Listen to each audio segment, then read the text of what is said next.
Views expressed on this program do not belong to LSU, the Manship School, Tiger TV, Mike the Tiger, or any other being. They are the absurd creation of writer and host Travis Cobb. So sue him, lawyers.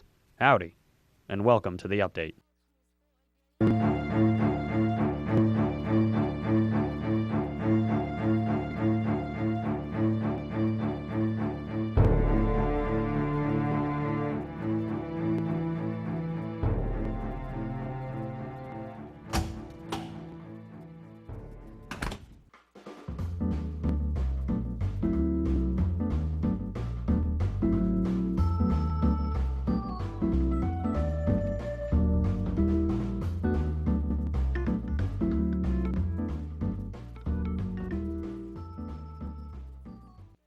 Hello and welcome to the update. I'm Travis Cobb.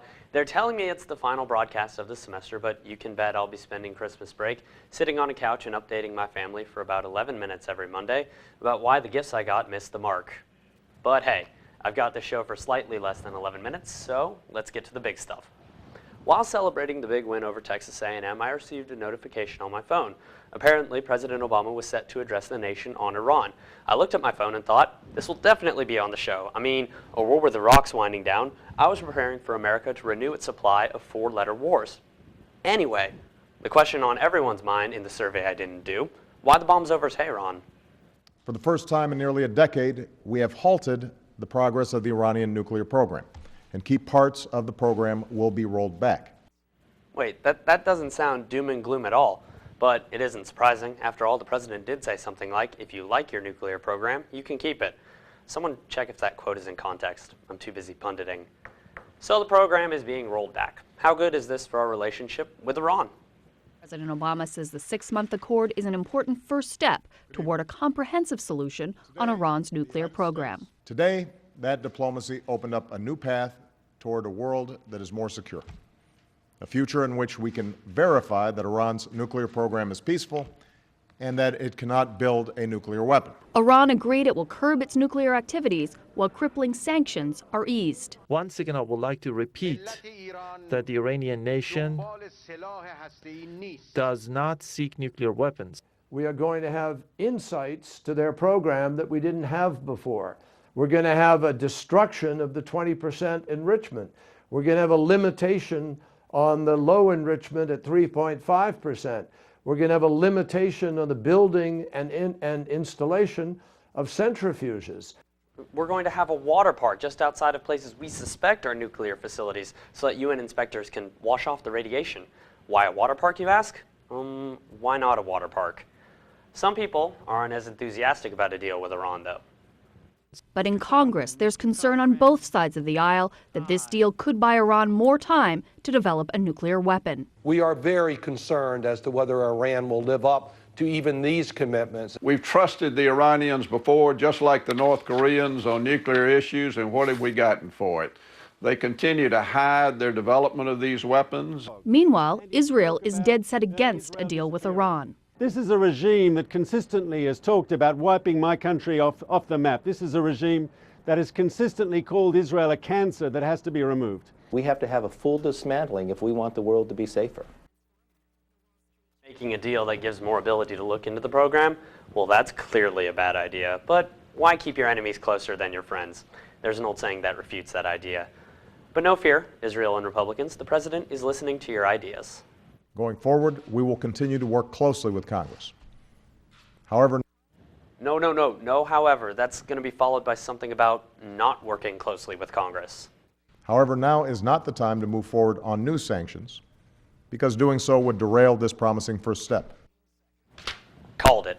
It looks like we're going to need the president to reassure people in the process that haven't really taken to Obama. I'm talking, of course, about Congress. But first, let's see what Secretary of State John Kerry has to sweeten the deal for Israel.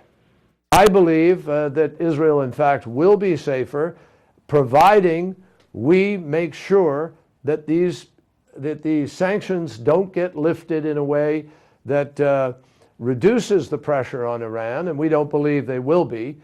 There's very little sanctions relief here, and the basic architecture of the sanctions stays in place. Oh, talk about your two birds with one nuclear stone. Israel, the pressure stays on Iran. Congress, sanction relief isn't a thing. Iran, the basic architecture stays in place. And when we're talking about architecture and nuclear arms, it's a pretty good deal. 3 birds with 1 nuclear stone. See, that's how you make a deal, Congress. Coming up, a nuclear deal in Iran has nothing on the nuclear option in the Senate. The update keeps mispronouncing nuclear in this week's Missing the Mark. I'm Travis Cobb, host of The Update, and you're watching The Update on Tiger TV. Welcome back. So glad you could stick around. You may have heard in the news about Senate Republicans filibustering nominations the president has made in the past. Well, Senate Democrats had a pretty big response, and the response to that response is this week's Missing the Mark. Puts a chill on the entire United States Senate. Those words from Republican Senator John McCain after Democrats voted to change the rules on the filibuster. They voted to lower the number of votes needed to break a filibuster from 60 to 51, a simple majority. It eliminates a minority party's ability to block judicial nominees, also known as the nuclear option. I feel like there's a misstep in naming it the nuclear option. You'd think a term like that would be reserved for a full military coup, or maybe even a president deciding to abolish Congress, take the throne, and then abdicate said throne to pursue a career in fly fishing. This just doesn't seem drastic at all. Republicans are angry and upset over the change. Republican Senator Lamar Alexander says the move is an effort at pushing the president's regulatory agenda. This is a power grab. It's Obama 2. It's another partisan political maneuver to permit the Democratic majority to do whatever it wants to. Lamar Alexander makes a point, not necessarily a great one, but it's a point. What's to prevent the Democrats in the majority to do whatever they want in the future? Rule change applies to presidential executive nominations like ambassadors and agency heads and judicial nominations, except to the U.S. Supreme Court. It does not affect Republicans' ability to filibuster legislation. And hey, you know I like watching a filibuster over legislation on C-SPAN as much as the next guy, provided the next guy's remote is broken and his hands are tied to the armchairs. I think what has most people worried about this option is that Democrats are going to take this and run with it forever. But remember, there was a time when the Democrats weren't in power, and it could happen again. To 2005, away! They choose to change the rules and put an end to democratic debate, then the fighting and the bitterness and the gridlock will only get worse. The filibuster is far from a procedural gimmick. It's part of the fabric of this institution we call the Senate. Today's pattern of obstruction, it just isn't normal.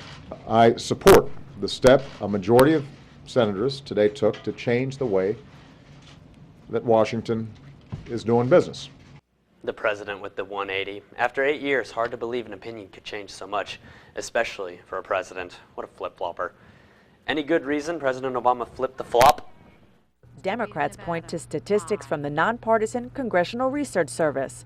In the history of the country, there have been 168 filibusters of presidential nominees. About half, 82, happened during the Obama administration. I see what you did there, Mr. President. You don't even have half the nominee filibusters in American history, yet you're going to allow the holdup of the process of filibustering? Is this the real world, or are we in the dream world? Quick, where's my totem? Inception was a good movie. Anyway, calling this a nuclear option or a power grab is a bit much because Republicans, you need to remember the actual power grab is in an election. I'm sure if or when you get the Senate back, you'll gladly cede filibuster power to Democrats. Oh, but think of all the things you could do with your own nominees. So instead of missing the mark and saying the sky is falling about presidential judicial nominees that don't even include the Supreme Court, win in 2014, or whenever you're done filibustering. No rush. Coming up, why there are more important things to worry about than tradition. Stay with us. Welcome back. Were you at the Texas A&M LSU game this past Saturday? Did you enjoy the weather? I know I did. Nothing says November like frozen face, but hey, that's why I live in Louisiana. And while the game was a major victory on the field, don't worry, I'm not doing a play-by-play, some would argue the students at LSU lost in the Traditions Matter campaign. In the lead up to the game, the LSU athletic department sent out videos with players on the team telling the student section to resist the urge to use vulgar chants. The Daily Reveille had an opinion article challenging students to follow the campaign for the namesake of the university. Cheerleaders held up signs during the game that said, "Keep it clean." But as soon as the band started playing neck in a 0-0 game with 7 minutes left in the first quarter, the student section erupted forth with the most vulgar of chants that I do not dare utter on my show for fear of cancellation. Also, why is neck being played first in a not TV timeout in a tie ball game? That doesn't make much sense to me. Anyway, so the Traditions Matter campaign, at least in the aspect of chance, not the biggest success. But I did notice something about this game. The students stayed.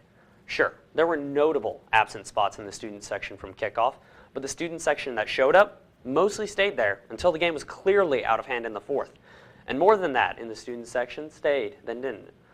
It's a sad day when we have to worry about what students saying in a football game speaks for the university. I don't honestly think that's the case. People are still applying to LSU in record numbers. A lot of that could be because the football team does so well, and a big reason the team does well at home is the crowd. All parts of the crowd. If not, television-appropriate chanting is our thing. Let's run with it. But let's not try to pretend something we're not. Texas A&M doesn't need to tell its students tradition matters. That place is oozing with it. And yet when it comes down to it, Tiger Stadium and Kyle Field are both incredibly tough places to play.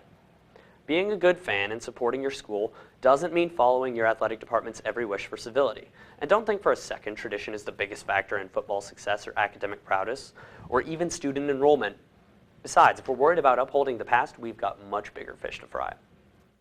It seems like right now we're kind of in the era of claimed titles. When Texas A&M joined the SEC, they claimed a couple titles from the 30s, kind of boosted their resume a little bit. I know Alabama's claimed everything known to man. So my question is, I know that there's at least 2 titles that have been awarded to LSU, 1908 and 1936, that the program doesn't really seem to recognize as their national championships. Why is that? That's a very good question. I think I need to do some research as to why. Really? Yeah, I think I'll research that and find out why. There has to be some reason why. I'm sure Herb Vincent, who was a longtime SID here, Right. I'm sure if there was a reason why we could have claimed it, we would have. So there's got to be a reason why we haven't. So I'll have to do some research and let you know. That'd be interesting, just to be able to say, 5 national titles. That would be or nice. 6 It or anything. sounds a lot better. It does sound better. And if those 2 titles do come, you can thank Tiger TV. Well, that's all the time I have for this semester, but no worries. The update returns with me and all new episodes in January. I know, I can't believe they gave me a second season either. Thanks to everyone who made this show possible, especially producer Marina Jelpi. Everyone, have a safe and happy Thanksgiving break. Come back, kick finals in the face, and then have an amazing Christmas, New Year's, bowl season break. I will be back in January, but until then, go update yourself.